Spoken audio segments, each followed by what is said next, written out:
ju personalisht, ka qenë, besoj kujtohemi një dashuri e vjetër e imja me TVSH-n që në kohën e Telebingos në televizionin shqiptar. Më ka krijuar një lehtësire shumë të mëdha në jetën time ajo dritare TVSH në vitet 96-97. Kështu që gjithmonë jam i hapur për të kontribuar, për të ruajtur emrin e TVSH-s, për dhe të programacionit, edhe të emisionit që ju keni, një emër të mirë brenda mundësive dhe hapësirave që unë kam për të kontribuar. Faleminderit dhe unë të përgëzoj edhe një herë për gjithçka që ke arritur dhe të falenderoj që na nxjerr edhe student kaq të mirë, sportist kaq të mirë, patjetër. Ky është misioni jon. Unë bëj vetëm detyrën me atë. Faleminderit, sigurisht një përshëndetje vjen edhe për familjen tuaj. Të këndshme, simpatike. Dhe unë përshëndes, ndoshta Irena tani është mësim, sepse është mësuese gjuhë letërsisë ke Petronini Luarasi. Është mësim, po ndoshta ndonjë prind do t'i thotë... Do t'i shkoj përshëndetja, me siguri. Që unë e përshëndes bashkë me fëmijët, ata kanë qenë motivimi. Nëse më lejon edhe 5 sekonda, unë dje kam çuar për botim për librin e parë, Dietologji në sport, edhe në kuadrin 100 vjetorit pavarësisë, ndoshta koincidoi ky vit.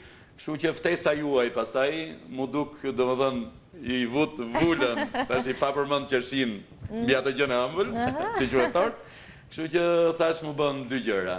Edhe një moment shumë i bukur që kam 2 vjet që punoj bashkë me njërin nga që miq që përshëndetje aty. Punojmë, përpiqemi të bëjmë më të mirën, shpresojmë që të na ndjajnë dhe fëmijët dhe studentët, të jemi krijuar, të jemi bërë ndoshta modele për disa gjëra në jetën e tyre për t'u marrë shembull, siç ne morëm pedagogët më të mirë. I kemi pas shembuj dhe u përpoqëm ti ndiqnim. Sa i kemi ndjekur, flasin fjalët e tyre. Kjo është pa diskutim, e tregojnë në veprat tuaja. Ju falenderoj edhe një herë, duke ju uruar një ditë të mbarë të dashurisht, takohemi nesër në orën 8:20. Mos harroni programin Jo Vetëm Kafe.